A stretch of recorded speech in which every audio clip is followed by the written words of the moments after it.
Hello everyone, welcome to online study point. आज से हम यहाँ पर एक नई सीरीज़ स्टार्ट करने जा रहे हैं जिसमें हम लास्ट 6 मंथ के करंट अफेयर्स को रिवाइज़ करेंगे।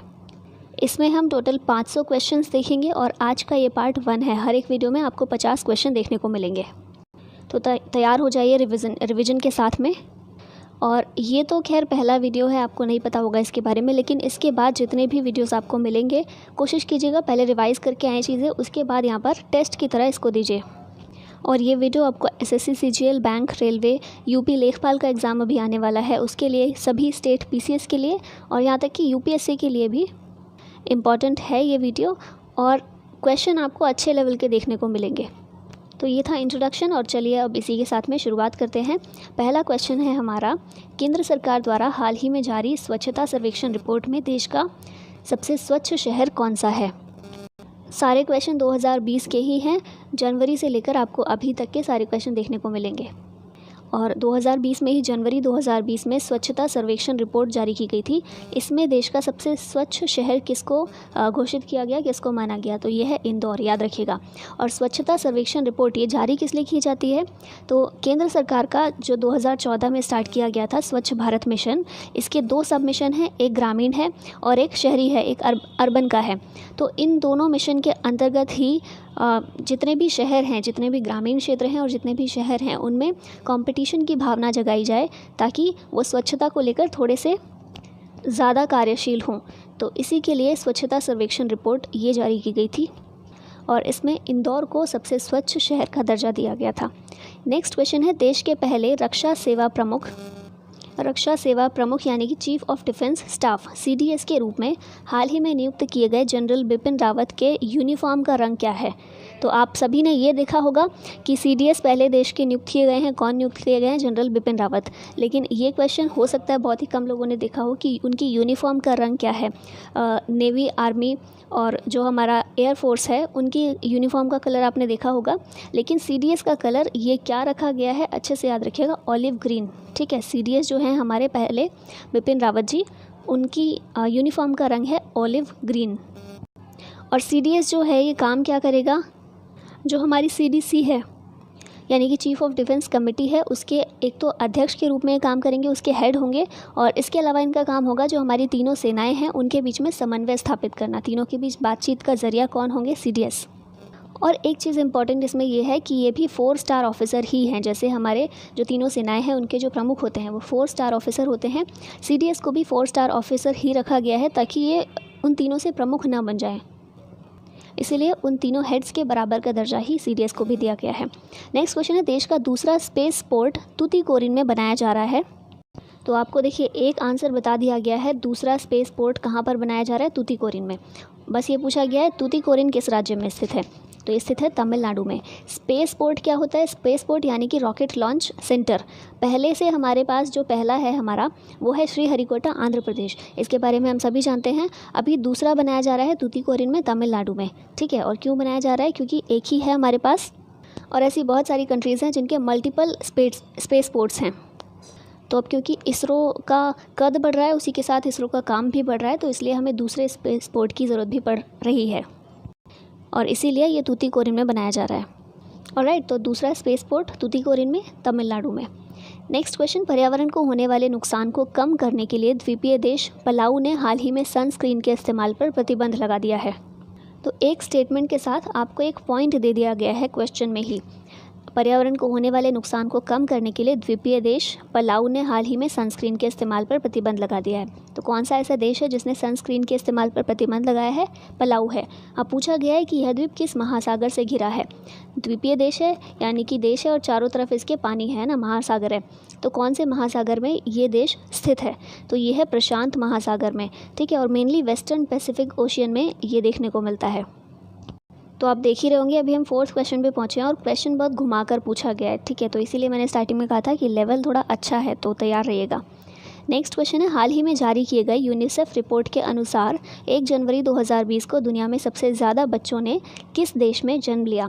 तो यूनिसेफ ने ये रिपोर्ट जारी की थी कब, 1 जनवरी 2020 को, और उसके अनुसार ये कहा गया था कि दुनिया में सबसे ज़्यादा बच्चों ने भारत में जन्म लिया है। ठीक है, तो इसीलिए कहा जा रहा है कि चीन को हम पीछे छोड़ने वाले हैं इस मामले में और भारत जल्द ही दुनिया के सबसे बड़ी जनसंख्या वाला देश बन जाएगा। लेकिन अब ऑफकोर्स हमारे लिए बुरा है, क्योंकि चीन का लैंड देखिए और भारत का देखिए, तो इस हिसाब से थोड़ा सा बर्डन इंडिया के ऊपर आने वाला है। नेक्स्ट क्वेश्चन है, हाल ही में गठित राष्ट्रीय चिकित्सा आयोग यानी कि NMC नेशनल मेडिकल काउंसिल के पहले अध्यक्ष कौन नियुक्त किए गए हैं? तो NMC के अध्यक्ष नियुक्त किए गए हैं प्रोफेसर सुरेश चंद्र शर्मा को। और NMC का गठन कब किया गया था? तो पहले इसको मेडिकल काउंसिल ऑफ इंडिया के नाम से जाना जाता था, अभी इसको NMC कर दिया गया 2019 में ही, ठीक है। और मेडिकल काउंसिल ऑफ इंडिया, उसकी स्थापना हुई थी 1933 में, ठीक है। Ministry of health and family welfare इसके अंतर्गत आता है ये। नेक्स्ट क्वेश्चन है, 77वें गोल्डन ग्लोब अवार्ड्स 2020 में बेस्ट मोशन पिक्चर का अवार्ड किसे दिया गया? तो ये दिया गया है 1917 को, 1917 मूवी का नाम है, ठीक है। तो बेस्ट मोशन पिक्चर का अवार्ड दिया गया है 1917 को, 1917 को। 2020 में 107वां भारतीय विज्ञान कांग्रेस कहाँ आयोजित किया गया था? तो 107वां भारतीय विज्ञान कांग्रेस 2020 में आयोजित किया गया बेंगलुरु में, याद रखिएगा। और थीम क्या थी 107वें भारतीय विज्ञान कांग्रेस की? Science and technology rural development, ठीक है। रूरल डेवलपमेंट से इसको कनेक्ट करके थीम रखी गई थी। एक चीज़ और याद रख सकते हैं, 2021 का कहाँ होगा? 2020 में तो बेंगलुरु में हो चुका है, 2021 का जो प्रस्तावित किया गया है वो है पुणे में, ठीक है। तो ये भी आप याद रख सकते हैं। और 2021 के लिए थीम जो रखी गई है वो है science and technology for sustainable development with women empowerment, ठीक है। तो ये सभी चीज़ें आप अभी फ़िलहाल कहाँ हुआ, उसकी थीम क्या थी, और आगे नेक्स्ट ईयर कहाँ होने वाला है और थीम क्या रहने वाली है, ये सभी चीज़ें आप याद रख सकते हैं। नेक्स्ट क्वेश्चन है, भारतीय अंतरिक्ष अनुसंधान संगठन यानी कि इसरो ने चल्लकेरे में मानव अंतरिक्ष उड़ान केंद्र स्थापित करने की घोषणा की है। यह किस राज्य में स्थित है? तो अब देखिए फिर से उसी तरह का क्वेश्चन आया है, मानव अंतरिक्ष उड़ान केंद्र कहाँ? चल्लकेरे में। ये कहाँ स्थित है? कर्नाटक में स्थित है। मानव अंतरिक्ष उड़ान केंद्र, अगर इसको बोला जाए कि इंग्लिश में इसको क्या बोलेंगे, तो human space flight centre, HSFC। और इसको किस लिए यहाँ कर्नाटक में किस लिए इसको इस्टेब्लिश किया गया है, किस लिए यहाँ पर स्थापित किया गया है? क्योंकि देखिए नाम से ही पता चल रहा है मानव अंतरिक्ष उड़ान केंद्र, तो मानव को अंतरिक्ष में जो भेजने का प्लान है, गगनयान मिशन है, उसको एग्जीक्यूट करने के लिए, उसको इम्प्लीमेंट करने के लिए ठीक तरह से ये उड़ान केंद्र जो है फ्लाइट सेंटर, इसको स्थापित किया गया है, ठीक है। कब स्थापित किया गया? 2019-20 में स्थापित किया गया, और 2021 में जो गगनयान मिशन जाने वाला है उसके लिए इसरो ने इसे स्थापित किया है। भारतीय मूल की लेखिका जसबिंदर बिलान को उनके पहले उपन्यास के लिए ब्रिटेन का प्रसिद्ध कोस्टा चिल्ड्रन अवार्ड 2019 से सम्मानित किया गया है। यह उपन्यास कौन सा है? ठीक है, अब ये तो देखा होगा, कोस्टा चिल्ड्रन अवार्ड 2019 किसे सम्मानित किया गया? जसविंदर बिलान को। लेकिन किस उपन्यास के लिए, किस नॉवल के लिए इन्हें सम्मानित किया गया है? तो याद रखिएगा, आशा एंड द स्पिरिट बर्ड के लिए। नेक्स्ट क्वेश्चन है, insurance regulator and development authority of India यानी कि IRDA ने सभी इंश्योरेंस कंपनियों को एक स्टैंडर्ड हेल्थ इंश्योरेंस प्रोडक्ट, ठीक है, इंग्लिश में भी वही लिखा है, standard health insurance project SHIP जारी करने का निर्देश दिया है। इस प्रोडक्ट का नाम क्या होगा? तो इस प्रोडक्ट का नाम याद रखिएगा, आरोग्य संजीवनी पॉलिसी। आरोग्य संजीवनी पॉलिसी किसके द्वारा? IRDA के द्वारा ये शुरू किया गया है। इंश्योरेंस कंपनियों को स्टैंडर्ड हेल्थ इंश्योरेंस प्रोडक्ट जारी करने का निर्देश दिया है और इस प्रोडक्ट का नाम है आरोग्य संजीवनी पॉलिसी। हाल ही में एक सुनवाई के दौरान उच्चतम न्यायालय ने संविधान के किस अनुच्छेद के तहत इंटरनेट सेवा को मूल अधिकार माना है? इंटरनेट सेवा डायरेक्ट आप मौलिक अधिकार देखेंगे, हमने पॉलिटी की भी सीरीज़ पूरी की थी, तो मूल अधिकार आप देखेंगे तो उसमें 6 ही मूल अधिकार हैं और कई सारे अधिकार ऐसे हैं जो उनके अंदर भी मेंशन नहीं किए गए हैं कई बार, लेकिन फिर भी इनका माना जाता है कि ये अधिकार इस अधिकार के अंदर आएगा। ठीक है, सब राइट्स की कैटेगरी में उनको डाल देते हैं। तो यहाँ पूछा गया इंटरनेट सेवा को मूल अधिकार किस अनुच्छेद के तहत माना है सुप्रीम कोर्ट ने? तो यह है अनुच्छेद 19। अनुच्छेद 19 क्या कहता है? बोलने और अभिव्यक्ति की स्वतंत्रता देता है ना, और इसके अंदर 6 अधिकार आते हैं। उन 6 के अंदर भी इंटरनेट सेवा को एक मूल अधिकार माना है। तो इसका आंसर होगा अनुच्छेद 19 आर्टिकल 19। भारत श्रीलंका T20 अंतर्राष्ट्रीय क्रिकेट सीरीज़ का तीसरा मैच कहाँ खेला गया था? तो याद रख सकते हैं, पुणे में खेला गया था भारत श्रीलंका T20 अंतर्राष्ट्रीय क्रिकेट सीरीज़ का तीसरा मैच। सरकार ने हाल ही में राज्य ऊर्जा दक्षता सूचकांक या फिर स्टेट एनर्जी इफिशियंसी इंडेक्स 2019 जारी किया था। इस सूचकांक में पहले स्थान पर कौन सा राज्य है? राज्य ऊर्जा दक्षता सूचकांक किसने जारी किया? इसको सरकार ने, केंद्र सरकार ने। और इसमें पहले स्थान पर जो राज्य है वो है हरियाणा। ठीक है, state energy efficiency index 2019 top किसने किया? हरियाणा ने। हेनले पासपोर्ट इंडेक्स 2020 की ताज़ा रैंकिंग में भारत कौन से स्थान पर है? हेनले पासपोर्ट इंडेक्स, जिसमें ये बताया जाता है कि किस देश का पासपोर्ट कितना ज़्यादा स्ट्रॉन्ग है। और पासपोर्ट स्ट्रॉन्ग होने का मतलब क्या है कि कितने देश ऐसे हैं जहाँ पर भारतीय व्यक्ति को भारतीय पासपोर्ट के बल पर वीज़ा फ्री एंट्री मिल जाती है। और इसी चीज़ पर डिपेंड करता है कि कौन से देश का पासपोर्ट कितना ज़्यादा स्ट्रांग है या फिर वीक है। तो भारत ने इसमें कुछ ज़्यादा अच्छा स्कोर नहीं किया। 84 स्थान, 84th प्लेस भारत को, 84th रैंक भारत को प्राप्त हुई थी हेनले पासपोर्ट इंडेक्स 2020 में। एक चीज़ और आप याद रख सकते हैं, 84 तो हमें 2020 में प्राप्त हुआ। 2019 में कौन से स्थान पर था? 82वें में। और 2018 में 81 में। ठीक है, तो ये हमारा प्लेस है। अब अगर बात करें कि टॉप किसने किया, सबसे स्ट्रॉन्गेस्ट पासवर्ड दुनिया में किसका है, तो वो है जापान का। ठीक है, जापान का पासपोर्ट पिछले 2-3 बार से ही स्ट्रॉन्गेस्ट पासपोर्ट की कैटेगरी में आ रहा है, नंबर 1 रैंक पर रहता है। और लास्ट रैंक किसकी थी ये भी याद रख सकते हैं, अफ़गानिस्तान की थी लास्ट रैंक। ठीक है, जापान ने टॉप किया, फिर Singapore second, south Korea third. इस तरह से आप ये 2-3 याद रख सकते हैं। भारत का प्लेस था 84th। प्रधानमंत्री ने कोलकाता बंदरगाह न्यास के 150 वर्ष पूरा होने के अवसर पर आयोजित एक कार्यक्रम में इसके नए नाम की घोषणा की है। ठीक है कि ये तो हम क्या करें, हमें ये करना है कि बताना है ये नया नाम क्या है किसका? कोलकाता बंदरगाह न्यास का नया नाम क्या है? इसका नया नाम है डॉक्टर श्यामा प्रसाद मुखर्जी पत्तन। याद रखिएगा, डॉक्टर श्यामा प्रसाद मुखर्जी पत्तन कोलकाता बंदरगाह न्यास का नया नाम है। ताइवान में हाल ही में संपन्न हुए राष्ट्रपति चुनाव में विजेता कौन है? ताइवान में नया राष्ट्रपति चुनाव अभी हुआ और उसके विजेता रहे साई इंग वेन। ठीक है, कहाँ के? ताइवान के। 12 जनवरी को स्वामी विवेकानंद की जयंती पर क्या मनाया जाता है? तो ये तो डाउट ही नहीं है, सबको आता होगा। राष्ट्रीय युवा दिवस, नेशनल यूथ डे मनाया जाता है स्वामी विवेकानंद जी की जयंती पर। किस दिन होती है? 12 जनवरी को। भारतीय क्रिकेट कंट्रोल बोर्ड यानी कि BCCI का पॉली उमरीगर पुरस्कार किसे दिया गया? पॉली उमरीगर पुरस्कार किसके द्वारा दिया जाता है? भारतीय क्रिकेट कंट्रोल बोर्ड के द्वारा। और ये किसे दिया गया? ये दिया गया जसप्रीत बुमराह को। ठीक है, याद रखिएगा, जसप्रीत बुमराह।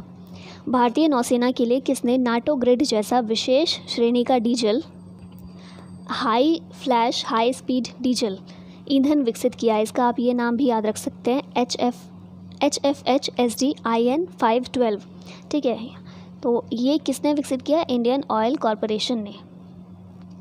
IOC की बात कर लें, इंडियन ऑयल कॉरपोरेशन की बात कर लें, तो ये भारत में गवर्नमेंट ओन्ड ऑयल और गैस कंपनी है जिसका हेडक्वार्टर है न्यू दिल्ली में। ठीक है, नई दिल्ली में इसका हेडक्वार्टर है। और इसको ये एक लार्जेस्ट कमर्शियल ऑयल कंपनी है भारत की। ठीक है, और इसकी स्थापना कब हुई थी? ये अगर देखें तो स्थापना इसकी हुई थी 1959 में। ठीक है, नेक्स्ट क्वेश्चन है, शंघाई सहयोग संगठन यानी कि SCO ने भारत के निम्न में से किस स्थल को अपने 8 अजूबों 8 वंडर्स ऑफ SCO की सूची में शामिल किया है? जो दुनिया के 7 अजूबे हैं वो तो अलग हैं। ठीक है, वो तो यूनेस्को के द्वारा उनको डिफ़ाइन किया जाता है, उनको मतलब उनकी लिस्ट यूनेस्को के द्वारा बनाई गई है। जो 8 अजूबे हैं, SCO ने ये अपनी एक अलग लिस्ट बनाई है जिसमें जो भी शंघाई सहयोग संगठन SCO के 8 सदस्य देश हैं उनमें से एक एक चीज़ को शामिल किया गया, एक स्थल को शामिल किया गया उसमें, और एक सूची तैयार की गई है। तो भारत से इसमें स्टैचू ऑफ यूनिटी जो अभी कुछ समय पहले ही रिवील की गई, कहाँ पर? गुजरात में। तो इसको 8 वंडर्स ऑफ SCO की सूची में शामिल किया गया था। फसल कटाई का त्यौहार मकर संक्रांति को तमिलनाडु में किस नाम से जाना जाता है? फसल कटाई का त्यौहार जिसे उत्तर भारत में मकर संक्रांति, उत्तर भारत या कह सकते हैं जो गुजरात वाला एरिया है वहाँ पर ज़्यादा मकर संक्रांति के रूप में इसको जानते हैं। और देश के अलग अलग हिस्सों में ये त्यौहार सेम मनाया जाता है लेकिन इसका नाम अलग अलग है। तो पूछा गया तमिलनाडु में इसे किस नाम से जाना जाता है? तो आप सभी ने ये सुना होगा, तमिलनाडु में इसे पोंगल के नाम से जाना जाता है। ठीक है, पोंगल नाम से इस त्यौहार को सेलिब्रेट करते हैं। भारत में सेना दिवस कब मनाया जाता है? सेना दिवस मनाया जाता है 15 जनवरी को।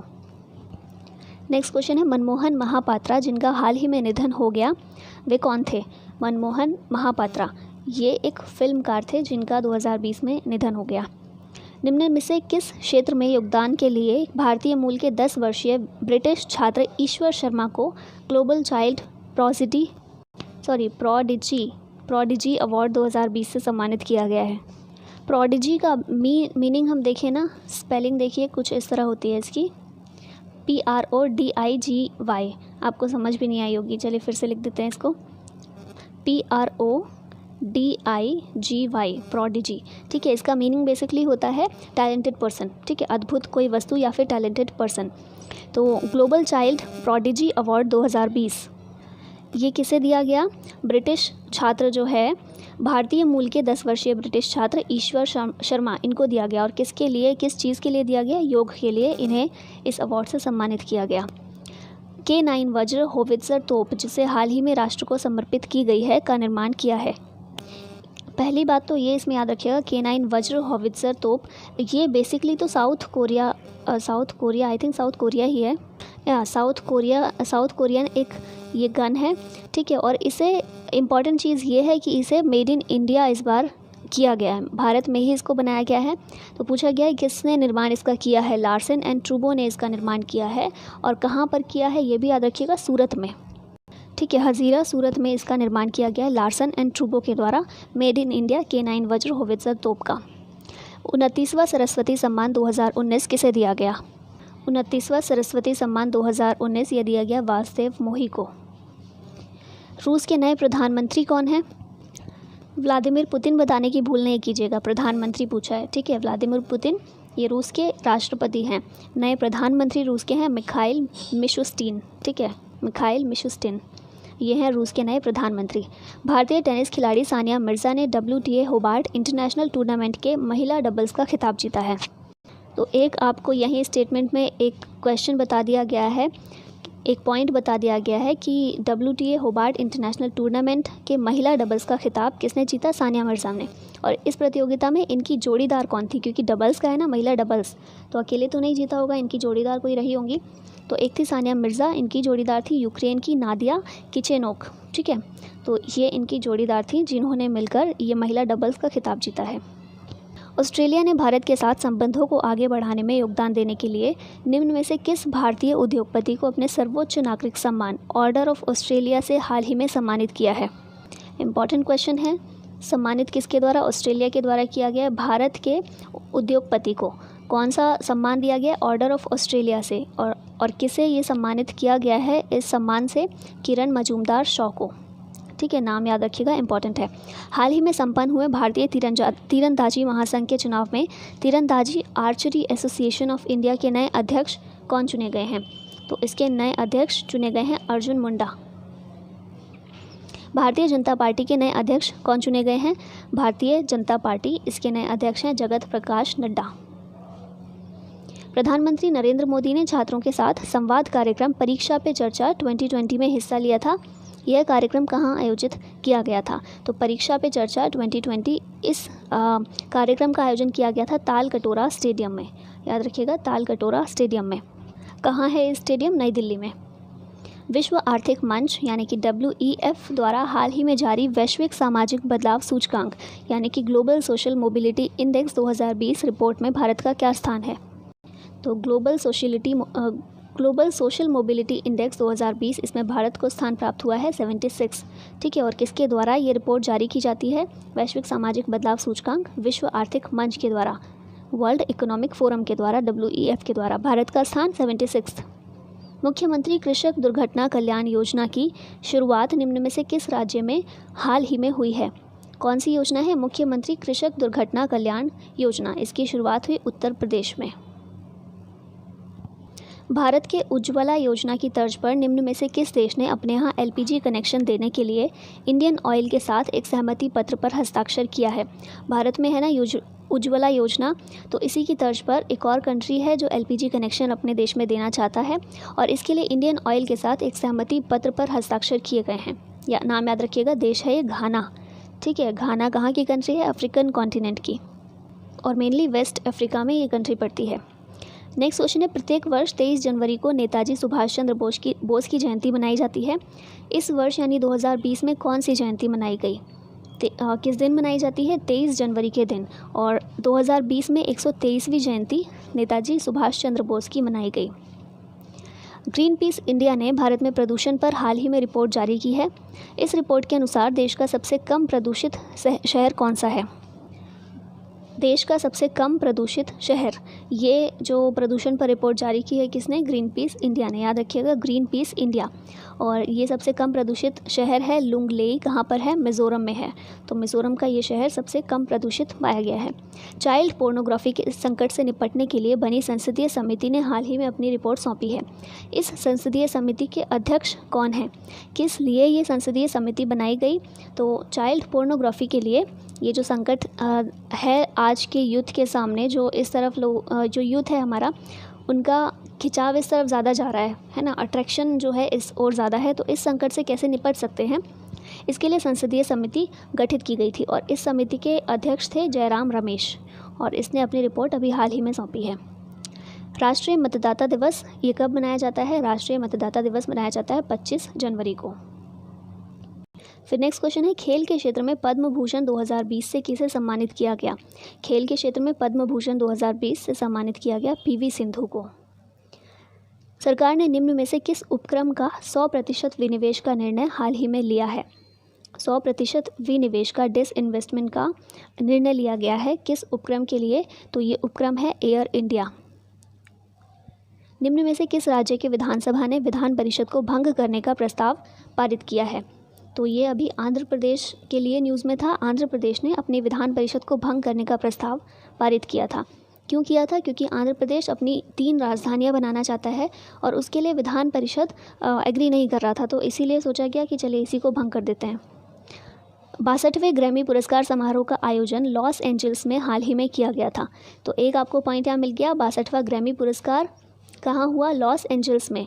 निम्न में से किस क्षेत्र में यह पुरस्कार दिया जाता है? तो यह पुरस्कार दिया जाता है संगीत के क्षेत्र में। देश का पहला पशु युद्ध स्मारक कहाँ बनाने की योजना है? देश का पहला पशु युद्ध स्मारक, ठीक है, ये बनाने की योजना है मेरठ में। नेक्स्ट क्वेश्चन है, प्रत्येक वर्ष बीटिंग द रिट्रीट के साथ गणतंत्र दिवस समारोह का औपचारिक रूप से समापन होता है। गणतंत्र दिवस समारोह कब होता है? 26 जनवरी को, है ना। और इसका समापन किसके साथ होता है? बीटिंग द रिट्रीट के साथ होता है। तो ये किस तिथि को होता है? याद रखिएगा, 29 जनवरी के दिन। 26 जनवरी को शुरुआत होती है, इसकी एंडिंग होती है बीटिंग द रिट्रीट के साथ और ये होता है 26 जनवरी को, 29 जनवरी को। अर्जुन पुरस्कार प्राप्त सुनीता चंद्रा, जिनका हाल ही में निधन हो गया, किस खेल से संबंधित थी? सुनीता चंद्रा ये संबंधित थी हॉकी से, ठीक है। चिकित्सा गर्भपात संशोधन विधेयक 2020 के तहत गर्भपात कराने की अधिकतम अवधि कितनी तय की गई है? गर्भपात कराने की अधिकतम अवधि को बढ़ा दिया गया है और 24 सप्ताह कर दिया गया है। नेक्स्ट क्वेश्चन है, स्विट्जरलैंड के दावोस में हाल ही में आयोजित विश्व आर्थिक फोरम में यूएन एड्स HIV एड्स पर संयुक्त राष्ट्र का कार्यक्रम में भारत में से किसने हिस्सा लिया था? तो अभी जो कार्यक्रम HIV और एड्स के लिए किया गया था UN का, उसमें भारत से मनसुख मांडविया ने हिस्सा लिया था, ठीक है, मनसुख मांडविया ने। और आज का लास्ट क्वेश्चन है, भारत के निर्वाचन आयुक्त सुनील अरोड़ा को FEMBOSA के फोरम के अध्यक्ष के रूप में नियुक्त किया गया है। निम्न में से कौन सा देश इस फोरम का सदस्य देश नहीं है? अब सबसे पहले तो ये देखने से पहले कि कौन इसका सदस्य देश है कौन नहीं है, सबसे पहले देखते हैं कि इसकी फुल फॉर्म क्या है। तो इसकी फुल फॉर्म है forum of the election management bodies of south Asia, ठीक है, forum of the election management bodies of south Asia, ये है इसकी फुल फॉर्म। अभी क्या पूछा गया है, एक चीज़ तो हमें बताई गई है कि इसके अध्यक्ष के रूप में किसे नियुक्त किया गया है? हमारे निर्वाचन आयुक्त को, भारत के निर्वाचन आयुक्त सुनील अरोड़ा जी को, ठीक है, इसके अध्यक्ष के रूप में नियुक्त किया गया है। अब ये जो दिए गए हैं सभी ऑप्शन, इनमें से कौन सा देश इस फोरम का सदस्य देश नहीं है? तो ये है चीन। साउथ एशिया का है ये एक फोरम और चीन इसका सदस्य देश नहीं है। इसके अलावा मालदीव, अफ़गानिस्तान, पाकिस्तान, ये सभी इसके सदस्य हैं। इस फोरम की स्थापना की गई थी 2012 में, ठीक है, और 2020 में जो इसकी मीटिंग थी, ये 10th मीटिंग थी, 10th एनुअल मीटिंग थी इसकी।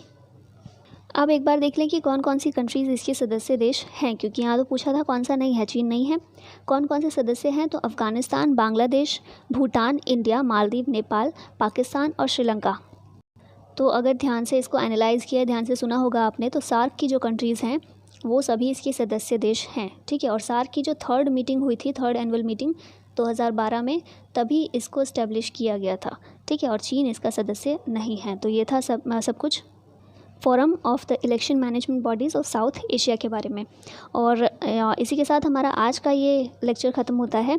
ये सीरीज़ आपको कैसी लगी, कंटिन्यू रखना है या नहीं, और क्वेश्चन का लेवल किस तरह का है, ऐसा ही ठीक है या इजी चाहिए आपको थोड़े, ये सभी कुछ आप कमेंट बॉक्स में बता सकते हैं। और अच्छा लगा हो तो प्लीज़ लाइक और शेयर ज़रूर करना। 50 क्वेश्चन बनाना कोई खेल नहीं है, 1 घंटे का काम नहीं है, बहुत टाइम इसमें लग जाता है।